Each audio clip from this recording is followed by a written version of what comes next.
तीन प्रकार का पवित्रता का स्वरूप वर्णन किया गया है। वाक शौच, वाक पवित्रता, वाणी की पवित्रता। वाणी की पवित्रता है झूठ मत बोलो।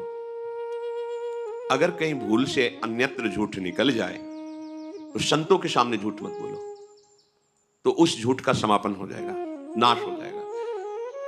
एक घर तो त्रिभुवन में ऐसा रखो जहां तुम खुले रहो। एक घर, समस्त ब्रह्मांड में छल कपट का राज गुरुदेव के सामने तो जैसे वैसे रहना। तुमने ऐसा जी देखो हमारा मन अमुक जगह आसक्त हो रहा है, हमारा मन गलत प्रेरणा कर रहा है, मैं इसको बचाने में असमर्थ हूं, आप कृपा करके बचा लीजिए, आप संभाल लीजिए। वो बोले ना बोले, अर्जी लग गई, वो संभाल लेंगे। क्योंकि जिनको तुम मानव समझ रहे हो उनके हृदय मंदिर में भगवान बैठे हो, तुमने उन्हीं से निवेदन किया है। अगर दैन्य भाव से निवेदन कर रहे हो तत्काल सुनी जाएगी। और इसमें एक गुप्त बात, अगर आप उस कार्य में उत्साहित हो करने को और केवल ये वचन से आप बोल रहे हो तो रक्षा नहीं होगी। ध्यान रखना कि भाई दोष से निवृत्ति के लिए हमने कह दिया तुम्हें बचाना हो बचा लेना, अब हम तो जा रहे हैं अमुक कार्य करने, वो नहीं होगा, फिर आपको भोगना पड़ेगा। हृदय से आर्त भाव से कि मैं हार गया। जब आप आर्त होते हैं तो तत्काल अधिकार रक्षा का सामने से प्रकट हो जाता है। और ऐसे चाल, वही कपट इसी को कहते हैं कि हम ऊपर से कह रहे हैं देखो आपके शरणागत बचा लेना, और अंदर कह रहे सामर्थ्य बचा लेना, जा रहे हम कर। ऐसा नहीं, हृदय से नहीं चाहता कि आपकी आज्ञा को उल्लंघन हो। पता नहीं कैसे विवश होकर नाथ मुझे सामर्थ्य, एक वो विवशता हृदय की। वाणी की पवित्रता, किसी को भी ऐसे कटु वचन मत कहो। जिस वाणी से तुम नाम जप करते हो उसी वाणी से तुम्हें किसी को दुख पहुंचे, ठीक बात नहीं है। मृदु पवित्र वचन बोलो। पर ये देखो भगवत प्राप्ति के मार्ग वाले ही जो थोड़ा सत्संग सुनते हैं, भगवत प्राप्त, ये कुछ ऐसे लोग होते हैं जिनका कोई लक्ष्य ही नहीं होता है, न धर्म का पता न अधर्म का पता, बस जिए चले जा रहे हैं, न लक्ष्य है न कोई, बस ये लोग नहीं समझ पाएंगे। यदि आप वास्तविक शांति चाहते हैं, सुख चाहते हैं, किसी को कड़वा मत बोलो। चुगली, इससे वाणी अपवित्र हो जाती है। तुम जानते हो वो ऐसा, तुम्हें क्या लेना देना, तेरे भावे जो करे भलो बुरो संसार, नारायण तू बैठ के अपनो भवन बुहार। तेरा हृदय पवित्र हो गया क्या? तेरे हृदय में नित्य विहार प्रकट हो गया क्या? अगर वो प्रकट हो गया होता तो सर्वत्र प्रभु दिखते। जब नहीं तो तू अपने को पवित्र कर, दूसरे की चुगली काय करता है? निंदा, दोष वार्ता, गंदी वार्ता, ये सब वाणी को अपवित्र कर देते हैं। वाणी की पवित्रता है सत्य बोलो, भगवत चर्चा करो। अगर किसी को सलाह देनी, बात करनी है तो जितना ज्ञान है उत्तम, जो संतों से प्रमाणित है, शास्त्र से प्रमाणित है, वो बात बोलो। नहीं तो मौन रहो। आप संसारी पुरुष नहीं है, आप भगवत मार्ग के पथिक हैं, चाहे गृहस्थ हो या विरक्त हो। उचित संभाषण, इसके बाद शांत। व्यापार आदि में बात करना, व्यापार आदि को लेकर, वो पूजा है, क्योंकि वो कर्म अर्थ प्राप्ति के लिए हो रहा। अर्थ प्राप्ति, परिवार सेवा, ठाकुर सेवा, संत सेवा, इनके लिए तो मूलतः वो धर्म ही होगा। आप व्यापार में जो वार्ता करते हैं, आप ऑफिस में जो वार्ता करते हैं, बिल्कुल भगवत रहित दिखाई दे रही, लेकिन उसका मूल लक्ष्य है आपका कि अर्थ मिले, और अर्थ से परिवार का पोषण, साधु महात्माओं की सेवा और ठाकुर की, वो मूल धर्म ही हो गया। तो वाणी की पवित्रता, सबसे वाणी से सबसे ज्यादा अपराध बनते हैं। इस पर ध्यान नहीं दिया जाता। मनमानी जो है बोल लिया, क्या है आपको पता है? आप जो बोलते हैं वो सब आकाश में अभी स्थित है। जैसे कलकत्ता में हो रहा है प्रोग्राम, वो वाणी वहां प्रकट हो रही है, वहां गाया जा रहा है, और यंत्र यहां से पकड़ रहा है। कैसे पकड़ रहा है? वो कलकत्ता जाके थोड़ी पकड़ रहा है, वो शब्द आकाश में फैल गया। अब उसके पकड़ने की सामर्थ्य तो यहीं से पकड़ लेगा वो। अमेरिका की बात यहां सुन लो तो क्या हुआ? अमेरिका पहुंच गया क्या हमारा यंत्र? नहीं, वो यहीं पकड़ रहा है, क्योंकि वो शब्द ब्रह्ममय है, आकाश में फैल गया। अब उसको जहां से यंत्र से पकड़ो वहीं से सुन लो। तो ये नहीं कि तुमने बोला वो खत्म हो गया, वो सुरक्षित है। अगर वो सत्य बोला है तो उसका फल मिलेगा, असत्य प्रमाण की जरूरत नहीं, वो खुद प्रमाणित तो है। वाणी को बहुत संभाले। मौन बहुत बढ़िया रहता है, मौन का आश्रय लीजिए। जड़वत मौन नहीं, हम कहते कि एकदम वाला नहीं, आवश्यक है जी बोल दिया, हाँ सत्य बोल दिया। प्रपंच के हमारा लक्ष्य नहीं, प्रपंच तो हम क्यों, ग्राम्य वार्ता, लोक वार्ता, ये सब अपना विषय नहीं है। अपना विषय है अपने काम की बात करो, और वो हितकर बात करो। कोई तुम्हें कठोर वचन बोल रहा है, पलट कर तुमने कठोर वचन बोल दिया, तो तुम में उनमें अंतर क्या रह गया? तुमको तो सत्संग मिलता है ना, तुम तो प्रभु के जन हो ना, थोड़ी क्षमता तो आप अपनी बढ़ाइए। चल दी। पहली है वाणी की पवित्रता, बहुत संभालिए, सत्संगी हो वाणी को। और हमें तो लगता है कि आप सबसे पहले बोलने के पहले एक बार राधा बोलिए, फिर बात कीजिए। आपकी वाणी खुले तो सबसे राधा श्री राधा, हाँ ऐसा ऐसा ऐसा ऐसा ऐसा, अच्छा राधा राधा, राधे राधे, चलते। मतलब भगवान नाम के बीच में वार्ता हुई तो मंगलमयी हो गई। प्रारंभ का शब्द और अंतिम शब्द राधा होना चाहिए आपका, क्योंकि आप स्वामी जी के परिकर हैं, याद रखिए। सुनो, हाँ नहीं, सुनो राधा जी बोलिए। और ये हमने अभ्यास कई उपासकों से के देखा, राधा राधा राधा, हाँ ऐसे राधा राधा राधा नाम उच्चारण। अगर उस शब्द में कोई त्रुटि होगी बीच में, वो क्षमा हो जाएगा, क्योंकि प्रारंभ और आपका अंत शब्द के बीच में राधा राधा आया। जो आप बोले वार्ता की, उसका प्रारंभ राधा था और वार्ता समाप्त हुई राधा, वो भजन के अंतर्गत आ। जो उसमें त्रुटि हुई वो राधा नाम की महिमा से नष्ट हो जाएगा। पर वही बोल सकता है जो साधक है, नहीं तो जैसे कांतिक में अमुक, हाँ, जैसे गांव में ले, अरे हाँ, ऐसे नहीं। राधे श्याम, राधा वल्लभ, श्री हरिवंश, नाम उच्चारण करो। भक्त संग किया है इसका परिचय तब मिलेगा जहां आपका नाम उच्चारण कर, राधा राधा, राधा वल्लभ, श्री हरिवंश, राधा राधे राधे, नाम उच्चारण करो। वाणी की पवित्रता। फिर कह रहे हैं कि शरीर की पवित्रता। शरीर की पवित्रता के लिए कई बार वर्णन हुआ है, जैसे शौच आदि में रज का प्रयोग। आप जैसे विरक्त हैं या गृहस्थ हैं, आपको मंत्र मिल गया है, तो अब ऐसे नहीं कि जहां मन आया खड़े लघु शंका कर दी, ऐसे चल दी। कोशिश करो। वैसे तो आजकल बोतलों में जल रखते हैं, छोटा गिलास रखा, या वो वैसे टेम्परेरी गिलास भी आते हैं, वो छोटे छोटे जो चाय आती है, वो पास है। लघु शंका गए, जल लिए, मूत्रेंद्रिय का प्रक्षालन किया, फिर हाथ धोया, फिर राधा वल्लभ श्री हरिवंश, राधा वल्लभ श्री हरिवंश, राधा वल्लभ श्री हरिवंश, आचमन किया और थोड़ा जल लेके से नाम जप करो, मंत्र जप करो, पवित्र वर्षण। शौच गए, उतने ही कपड़े पहनो जितने आवश्यक है, जो धोने में काम आए। नहीं तो आजकल बाथरूम की व्यवस्था है, दरवाजा बंद, आप अगर बार बार कभी शौच लगे तो कमर से स्नान कर ले, यहाँ से हाथ धो लिए और हर छिद्र में जल, आंख में, कान में ऐसे जल ले करके, नाक में ऐसे और कुल्ला करके पवित्र हुए, बाहर निकले, रज लगाया, तिलक लगाया, आप भगवत स्वरूप है, पवित्र है। ये जो मनमानी आसुरी भाव नहीं है, फिर बुद्धि भ्रष्ट हो जाएगी, समझ में ही हमारी बात नहीं आएगी। बात समझ लेना, अगर आपका शरीर पवित्र नहीं है, वाणी पवित्र नहीं है, मन पवित्र नहीं, तो उपासना किस बात की हो रही? बोले दिखावे की क्या जरूरत है?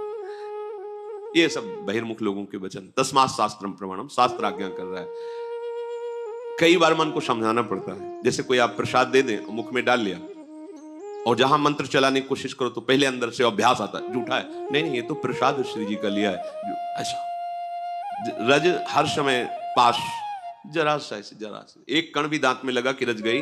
अब आप मंत्र जप कर सकते हो, अगर पानी की व्यवस्था, आचमन नहीं, रज। आपको ऐसा लगता है कि जल की व्यवस्था नहीं, तो आप कहा है, आप एक झोली रखिए जिसमें चरणामृत है, रज है, आप उपासक है, तो आप वो रज निकाले, जरा सा ऐसे कर लिया और हाथ हो गया, पवित्र हो गया। हर उपाय है, पर पवित्र जल से, रज से। वाक शौचम और कर्म शौचम, शरीर पवित्रता। अब कर्म पवित्रता, अब इसमें ज्यादा सावधानी की जरूरत है। हमारा कोई कर्म अपवित्र ना रहे। अपवित्र कर्म होता है धर्म विरुद्धाचरण, कोई ध्यान ही नहीं देता, चाहे जितना हल्ला मचाओ कोई ले। तभी तो संत जन हार करके फिर मौन हो जाते हैं कि चलो नहीं कोई संभलने वाला, लगो हार गए। बड़े बड़े महापुरुष वर्षों उपदेश देने के बाद जब देखा कोई परिवर्तन नहीं, तब का 1 लाख नाम जप करके आओ हमारे सामने, तब हम तुम्हारे प्रश्न का उत्तर देंगे। नहीं तुम प्रश्न करते रहोगे, उत्तर मिलता रहेगा, समझ में कुछ आएगा ही नहीं। नाम जप नहीं है तो पवित्रता हृदय में नहीं, कैसे बात समझोगे संतों की? तुम्हारी मलिन बुद्धि संतों की बात तक पहुंच जाएगी क्या? कर्म शौचम, कर्म शास्त्र प्रमाणित, गुरु उपदिष्ट। कोई भी कर्म ऐसा जो अधर्माचरण कहलाता है, वो हृदय अगर थोड़ा सा भी धर्म में चल रहा है तो आपका हृदय उत्तर देने लगेगा, ये गलत है, ये गलत। ज्यादा जानकारी के लिए रजिस्टर रखने की जरूरत नहीं है, वो हृदय ही है, वो बता देता रहेगा यहाँ गलत हो रहा है, सावधान हो जाए। नहीं समझ में आ रहा, संतों से पूछ लीजिए, भगवान से पूछ लीजिए। सच्ची कहते हैं, तुम हृदय में 1 मिनट शांत होइए और प्रभु से पूछिए, स्वामी प्रभु ये कार्य मुझे लगता है गलत है कि सही? आप अगर सही है तो हृदय शीतल हो जाएगा, गलत है तो जलन और संशय हो जाएगा, बस फिर अब उसको मत कीजिए। सही कार्य के लिए पहली पहचान है हृदय। मन की बात नहीं हम कह रहे हैं, हृदय में एक शीतलता आ जाएगी। एक जैसे आपका सही प्रश्न का उत्तर आपको समझ में आ गया तो एकदम हाँ, ऐसे हृदय में आ जाएगा, हाँ ठीक है कीजिए, उत्साह आ जाएगा। अगर उसका जलन होने लगे, संशय खड़ा हो जाए, निषेधात्मक अंदर से संकेत हो, बिल्कुल मत कीजिए। वैसे शास्त्र स्वाध्याय नित्य इसीलिए करना चाहिए कि हमें क्या करना है क्या नहीं करना है, इसकी जानकारी हमें शास्त्रों से मिलती है, संतों के वचनों से मिलती है, सत्संग से मिलती है। तो हमारा जब वाणी शुद्ध हो, शरीर शुद्ध हो और कर्म शुद्ध हो, तो जो परम शुद्ध आत्म स्वरूप है उसमें आपका अनुभव हो जाएगा, आपका प्रवेश हो जाएगा, अपने स्वरूप में प्रवेश हो जाएगा, अर्थात शुद्ध ज्ञान आपके अंदर प्रकाशित हो जाएगा। ये जितने सूर्य आदि ग्रह हैं ये बड़े भयंकर होते हैं। ये जब अपने प्रतिकूल जगह पर होते हैं, जिसके ग्रह में, कुंडली में, नक्षत्र में, ये बड़ा भयंकर प्रभाव कर देते हैं। पर यदि नाम जप किया जाए तो ये उसके लिए प्रतिकूल जगह पर बैठे हुए भी सौम्य, सुखद और मंगलकारी बन जाते हैं। महाप्रभु हरिवंश चंद्र जी ने कहा है, जो पे कृष्ण चरण मन अर्पित तो करिहे का नवग्रह रंक। ये बेचारे नवग्रह तुम्हारा क्या बिगाड़ लेंगे यदि कृष्ण चरण में मन तुम्हारा अर्पित है। राधा राधा राधा, समझो ये जितने ग्रह हैं बड़े भयंकर हैं। प्रतिकूल जगह पर बैठे हों तो बड़े बड़े को नष्ट कर देते हैं। पर कह रहे जो जप परायण है, नाम जप करता है, उसके लिए प्रतिकूल जगह पर बैठे हुए भी, बोले 7.5 शनिचर चल रहा है, वो वहां बैठा जरूर है पर वो सौम्य होगा आपके लिए, सुखद होगा आपके लिए, मंगलकारी होगा। क्या? नाम जप। अगर भगवान की शरण में हो, भगवत सन्मुख हो, नाम जप कर रहे हो, तो कोई भी प्रतिकूल स्थान पर बैठा हुआ, विपरीत स्थान पर बैठा हुआ ग्रह आपका अनिष्ट नहीं कर सकता, और उल्टा वो आपको सुखद, सौम्य और मंगलकारी होगा। अब लोग इन सब के लिए बाहरी उपायों में भटकते हैं कि ऐसा है तो ऐसा कर ले। कुछ नहीं, नाम जप करो, इससे सब ठीक हो जाएगा। जो उपासक नाम जप करता है तो भयंकर रूप वाले, सूक्ष्म रूप रख के प्रवेश करने वाले, क्रूर कर्म कराने वाले, ये जो राक्षसी भाव है ये उसके हृदय में प्रवेश नहीं करते, आक्रमण नहीं करते। सर्वे नानुगतम चैनम दारुणाः पिसितासनाः घोर रूपा महाकाया धर्षयन्ति द्विजोत्तमम। जो जप परायण है, नाम जप करता है, तो यहां घूमते रहते हैं अव्यक्त रूप से भूत प्रेत पिशाच भयंकर आसुरी राक्षसी स्वभाव वाले। जब आप अपवित्र हैं, भगवत विमुख हैं, देखो उनके कर्म कैसे थे। अरे आप घोर राक्षस है, बिल्कुल दया नहीं आई, ऐसा कर दिया, तो उसके ऊपर आविष्ट हो गया। ये सूक्ष्म रूप से रहते हैं। जैसे किसी को भूत दिखाई थोड़ी देते हैं, पर आवेश हो जाता है, बोले मैं अमुक हूं अमुक हूं, क्योंकि वो अपवित्र है, भगवत विमुख है, उसके लिए द्वार खुला है, उसको दंड देने के लिए उसके अंदर प्रवेश कर गया। भयंकर रूप वाले या सूक्ष्म रूप वाले या विशालकाय, क्रूर कर्मा, गलत कर्म कराने वाले, ये जो राक्षस हैं, जो आसुरी भाव हैं, ये जप परायण पर कभी आक्रमण नहीं कर सकते। इसलिए राधा राधा राधा बड़ा भयंकर है संसार, तुम्हें समझ में नहीं आ। राधा राधा राधा राधा। जो जप परायण है, जो शास्त्र स्वाध्याय करता रहता है, जो अपने सुख को दूसरों में बांटता रहता है, और जो दूसरों में कभी दोष नहीं ढूंढता है, वो सदैव सुखी रहता है, निर्विघ्न रहता है। चलो इन आचरणों से सुखी तो चाहते हो। जो साधु शास्त्र का ज्ञान रखता है या न रखता है, ध्यान से, उसे वेद आते हैं या नहीं आते हैं, वो पुराणों की कथा जानता है या नहीं जानता है, वो उत्तम संस्कारों से युक्त है या शून्य है, उसका समाज में सम्मान होता है या अपमान होता है, इससे कोई मतलब नहीं। यदि वो भजन परायण है तो राख में छिपी हुई आग की ज्वाला है। वो बोल लेता है कि नहीं बोल लेता है, उसे वेद आता है कि नहीं आता है, वो उसको लोग प्रणाम करते हैं कि नहीं करते हैं, संस्कार युक्त दिखाई देता है या नहीं दिखाई देता है, पर रात दिन भजन करता है तो कैसा है? बोले राख में छिपी हुई आग है, वो छेड़ मत लेना। ऐसा भीख मांगता खाता है, ऐसे कोई तेज तो है नहीं, कोई लोग तो इसके पास नाम जप परायण, बड़ी महिमा है।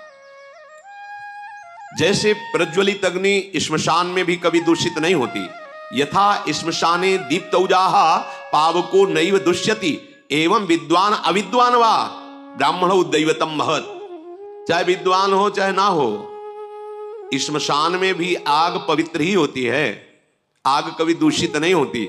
ऐसे ही जो सर्वत्र भगवत भाव रखने वाला है, निरंतर भजन में है, वो महान से भी महान है। कहीं भी बैठा हो, कुछ भी कर रहा हो, ये मत समझो कि तो अपवित्र है। जैसे श्मशान में भी आग पवित्र है, ऐसे भजनानंदी हर समय परम पवित्र रहता है। विषयान ग्रहणंत मुंचंतु वा, दृष्टि मत डालो, किस भाव की स्थिति में कहा तुम्हें पता नहीं है। प्रकारश्च पुरद्वारै प्रसादैश्च पृथक विधै, नगराणि न शोभन्ते हीनानि ब्राह्मणोत्तमै। बहुत बड़ी बड़ी महलों से नगर बहुत सुंदर श्रृंगारित हो तो वो तब तक नगर कहलाने योग्य नहीं होता जब तक एक साधु ना हो। बहुत बड़ा नगर है, बड़े महल, बड़े सुंदर चार दीवारियां, बड़े बड़े सुंदर द्वार, सब ठीक है, लेकिन उस क्षेत्र में एक भजन करने वाला साधु नहीं है, बोले वो शून्य, बेकार है। और चाहे जितना छोटा गांव या पुर भी हो ऐसा, और वहां एक भजनानंदी, वो महानगर है, क्योंकि एक भजनानंदी। तो आप सोचो ये तो भजनानंदियों का खेत है जहां आप बैठे हो। कोई ऐसा नहीं होगा यहां जो भजन न करता हो, कोई पक्का। वो कर नहीं रहा तो सुन तो रहा है ना। चलत फिरत सुनियत यह श्री राधा वल्लभ लाल। रंगनाथ जी जाना है, बिहारी जी, राधा वल्लभ जी कहाँ जाना है, यहाँ यही पूछना होता है। यहाँ थोड़ी पूछना होता है होटल जाना है या टाकीज जाना है, यहाँ तो यही पूछना होता है ये पथिकों से। अब वो भजन नहीं कर रहा पर भजन ही तो कर रहा है। कहाँ चलना है, बाके बिहारी, बैठिए बाके बिहारी। हाँ नहीं, राधा दामोदर जाना, हम वहां तक छोड़ देंगे, सेवा कुंज से तुम राधा दामोदर चले जाना। पूरा चिंतन भागवती, चलत फिरत सुनियत है श्री राधा वल्लभ लाल, ऐसे वृंदा विपिन में बसत रहो सब काल। जिस नगर में एक भी संत रहता है, भजन करने वाला रहता है, वो पूरे नगर को तार सकता है। निकलते उठते हुए जय सिया राम, राधे श्याम, जो भी नाम उच्चारण हो, देखो संत महिमा देखो।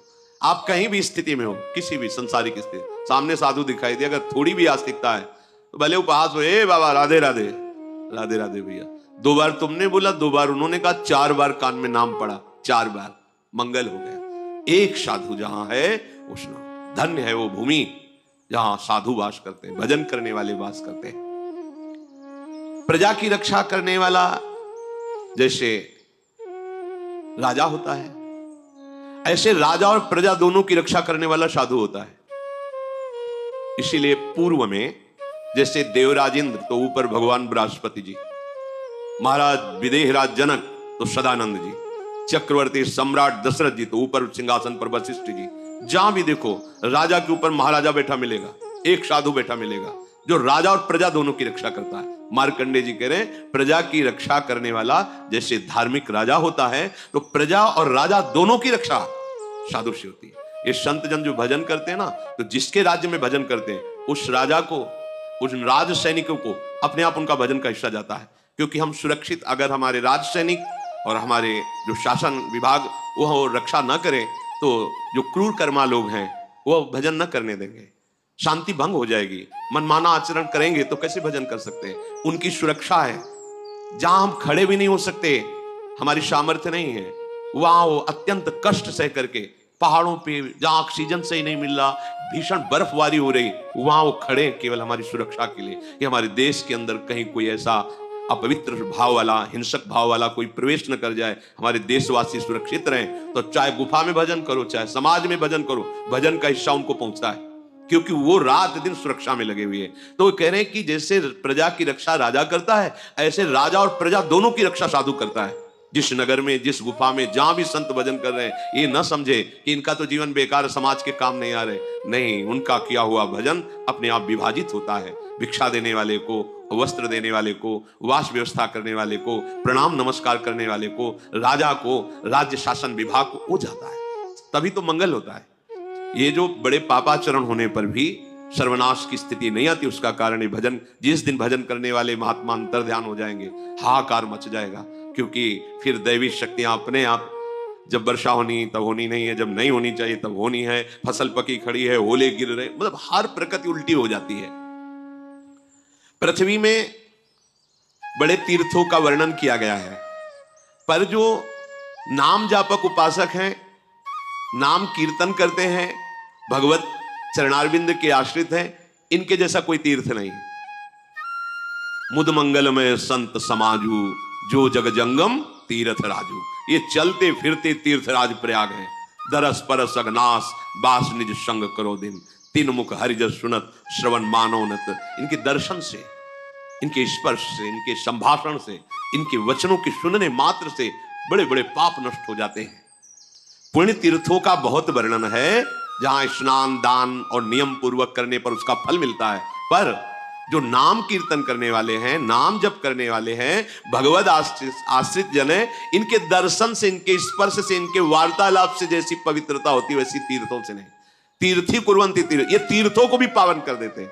गंगा अवतरण प्रसंग में आता है, भगीरथ जी से भगवती गंगा जी कहती है कि माना कि महादेव जी अपनी जटाओं में रोक लेंगे, पर भूतल में जब मैं जाऊंगी तो पापाचारी लोग मेरा स्पर्श करेंगे, अवगाहन करेंगे, मैं मलिन हो जाऊंगी, तो मेरे को पावन कौन करेगा। तब भगीरथ जी ने कहा, जो साधु हैं, समदर्शी हैं, शांत हैं, निरंतर भगवत परायण हैं, वो हे गंगा जब आपका स्पर्श करेंगे तो आप निष्पाप हो जाओगे। गंगा पापम शशि तापम दैन्यम कल्प तरुष तथा पापम तापम तथा दैन्यम हरति साधु समागमा। मात्र एक संत संग से तीनों काम हो गए।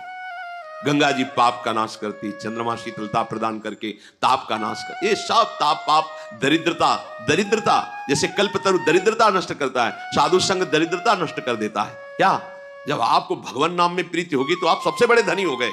कबीरा सब जंग निर्धना, धनवंता नहीं कोई, आप धनवान हो गए। राधा राधा राधा परम धन राधा नाम, तो खत्म हो गई दरिद्रता, घिघियाना, बार बार विषय भोगों की याचना करना और दैहिक दैविक भौतिक ताप। जहां भगवान का चिंतन, भगवान की लीला कथा, वहां इनका प्रवेश ही नहीं होता। नाम जब चल रहा है, अब कौन पाप ताप तुम्हें छू सकता है।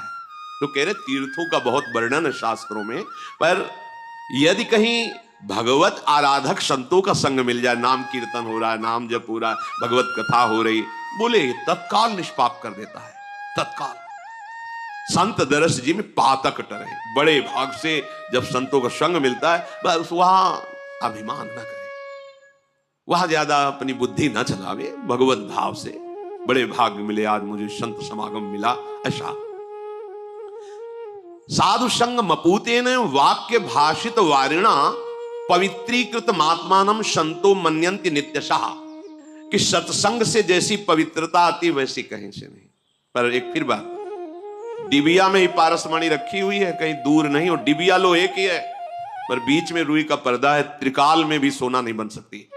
नहीं तो स्पष्ट लिखा हुआ है सेवकवाणी में, आलय बन वसत संग पारस के आयस मने लोहा कनक समान भयम। लोहे ने कौन सी तपस्या की भाई, कौन सी साधना की, पारस के स्पर्श मात्र से सोना बन गया। पारस ये देखती है क्या कि उत्तम आचरण करने वाले घर का सोना लोहा है या ये किसी हिंसात्मक वृत्ति करने वाले के घर का लोहा है, नहीं देखती, बस छूते ही दोनों को सोना बना देगी। पारस गुण अवगुण नहीं चितवत कंचन करत खरो, तुरंत उसे सोना बना देगी। पर रुई का पर्दा, कपट का पर्दा, अहंकार का पर्दा फिर पास रहते हुए भी नहीं हो पाएगा पक्का। इसलिए समझो, आपको अगर वृंदावन धाम मिला है, महापुरुषों की वाणी सुनने को मिल रही है, साधु संग मिला है, कहां बैठे हो, मतलब कितने आनंद का विषय है कि प्रभु ने मुझे अपना माना, कैसा संग दिया। केवल रहने से, सुनने से आपके हृदय में भक्ति अंकुरित हो जाएगी। यहां तो भक्ति नृत्य कर रही है। भगवत प्राप्ति वृंदावनवासी के लिए कोई प्रश्नवाचक बात है क्या? नहीं, जय रेणु पर मरिबो मंगल है, हम शरीर छूटा कुछ नहीं किया, पूरे जीवन गृहस्थी में रहे। परिवार के सदस्य जब वृंदावन वास करने तो उनको असंतुष्टता हुई, पर उनका शरीर से प्रकट हुआ पुत्र वृंदावन, तो चमत्कार लाडली जू का कि गिरे, बेहोश हुए, वृंदावन उठा के लाए गए चंद दिनों में शरीर। हम तो यार तरसते हैं इस बात के लिए कि कहीं ऐसा ना हो कि कोई रोग का ऐसा कि भैया अब ले चलो इनको दिल्ली बंबई, तो कभी ऐसा ना हो। हम तो मांगते तरसते हैं कि जब हो तो इसी रज में हो। देखो, जो मांगा नहीं, जाना नहीं, चाहा नहीं, विरोध भाव किया, लेकिन अंश है इस वृंदावन में, तो घसीट लिया और परम कल्याण। आप यहां रह रहे हो, आपके कल्याण में कोई दिक्कत होगी, बस अन्य आश्रय मत रखना। ये हमारी बातें थोड़ा कम समझ में आती, अन्य आश्रय मत रखना। हम किसी और को इतना अधिकार न दे दे कि हमारे लक्ष्य पर बाधा खड़ा कर दे, भैया ध्यान रखना। यहां मरने मात्र से भगवत प्राप्ति, ये धाम है, परम धाम है श्री जी का। सत्संग से जितनी पवित्रता होती उतनी किसी अन्य तीर्थों से नहीं। सत्संग परम पवित्र, भगवान ने भी अपनी वाणी से कहा है, व्रतान यज्ञ छंदांस तीर्था नियमा यमा यथा वरुण देत सत्संगा, श्री भगवान की वाणी, सत्संग से बढ़कर। पर बस फिर वही बात कह रहा हूं, कि बोले फिर सत्संग का प्रभाव इसके ऊपर क्यों नहीं पड़ा? ऊ सरवर सही तरण नहीं जाओ, क्या करे? फूले ही फरे न बेत, बांस में चाहे जितनी डीएपी लगा दो और खूब पावरफुल पानी उसमें डालो, कभी केला लगने वाला नहीं। वो बांस है, ये बांस हृदय के जो है ना, खलऊ करें भली पाई सुसंगु और मिटे न मलिन स्वभाव अभंगु। कभी कभी दुष्टों को भी साधु संग मिल जाता है, दुष्ट स्वभाव वालों को साधु संग मिल जाता है, पर वो साधु संग को स्वीकार नहीं करते। खलऊ करें भली पाई सुसंगु और मिटे न मलिन स्वभाव अभंगु। चाहे गुरु मिले बिरंच सम, फूले फरे न बेत, मूरख हृदय न चेत, चाहे गुरु मिले बिरंच सम। हार जाओ, खोपड़ी फोड़ के हार जाओ, उसके समझ में ले आने वाला। और जिनको समझ में आता है, एक शब्द सुना जीवन का परिवर्तन हो गया। मतलब आश्चर्य होता है। गृहस्थ में रहते हैं, भागती हुई रास्ते में गाड़ी खड़ी हुई और अश्रु चल रहा है, बस मैं श्री जी से यही मांगा था कि एक बार आपको लाइव देख ले, एक बार देख ले। लगता है क्या है इनका, मेरा जीवन बदल गया। हृदय की नजदीकी नजदीकी, हृदय की दूरी दूरी। अब हमारे समीप तुम्हारा शरीर है, हृदय दिए हो भोगों को, रंग नहीं चढ़ रहा, दूर है भोगों में, हृदय दिए हुए हमारे वचनों से वो अश्रु चल रहे, वो कह रहा जीवन बदल गया। सत्संग मिला और तुम्हारा परिवर्तन नहीं हुआ, ये तो मतलब बड़े आश्चर्य की बात है कि अमृत वर्षा और आप जीवित नहीं रहे। बड़ी विचित्र बात है। साधु समागम और आपका परिवर्तन नहीं, मतलब ये सर्वाश्चर्यमय बात होती है। पर वो इसीलिए नहीं होती कि आप परिवर्तन नहीं करना चाहते। देखो कह रहे साधु संगम मपूते ना,